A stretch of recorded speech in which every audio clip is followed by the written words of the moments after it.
I'm Josh Tickle from Fiasco Sports and reporting for the SA Footballer magazine. I'm joined here with Luke Rander from the Athelstone Football Club in Division 3. How you doing, Luke? Yeah, good, thanks, mate. That's the way, and you guys have a pretty big week this week preparing for the grand final. Yeah, so I think it's first grand final in about, 8-9 years, so everyone's pretty excited and ready to go, and we'll be out on the track Tuesday and Thursday. Yeah. Awesome. So very big week out there at the Athelstone Football Club, and back to yourself, mate. You've had a pretty good season this year. So you've kicked a few goals. Yeah, I think I kicked over 50 this year, so I came second in the goal kicking, which is good. But I suppose this year I probably we play a pretty attacking brand of footy, and that sort of helped me get away from my opponent and create a lot of space and kick a few goals, I suppose. Yeah. You said you've had a pretty good midfield this year, so that must be very handy. Yeah, we got some pretty elite ball users in there. Josh Chanella, Matty Moriello off the halfback flank, Justin Sheedy. They don't really miss targets, so that sort of helps. That sort of helps me out a fair bit. Yeah.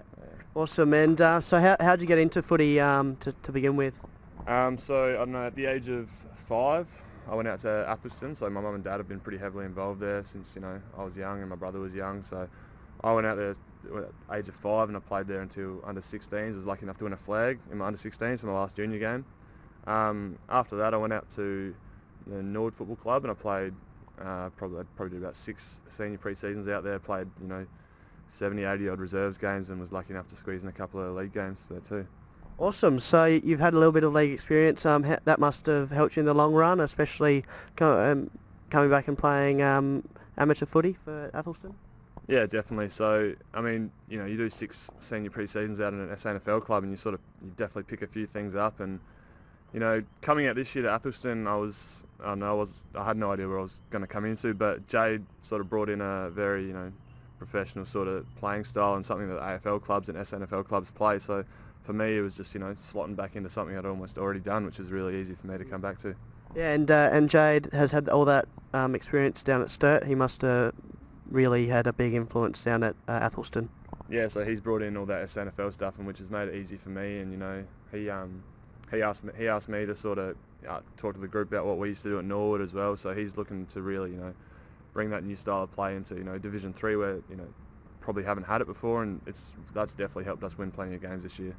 Awesome. And so aside from this weekend, hopefully you'll make a few memories. What's been your favourite memory so far on the footy field? At Athelstone this year or in general? Oh, just in general. I don't know. I never played in one of the grand finals at Nord, but I tell you what, celebrating with them after the 3 in a row was pretty good down there. Winning that 16th flag at Athelstone was pretty good as well. But yeah, probably seeing the boys this week down at Athelstone meant a lot to a lot of the older boys and just a lot of the people around the club, and that was pretty good to be able to bring that to them. So hopefully we can go one further, and hopefully winning a flag next week will be my most memorable experience so far. Yeah. Making some memories next week down at Athelstone, and I am Josh Tickle from Fiasco Sports, reporting for the SA Footballer magazine. I'm here with Luke Rander. He was our feature club legend for this week.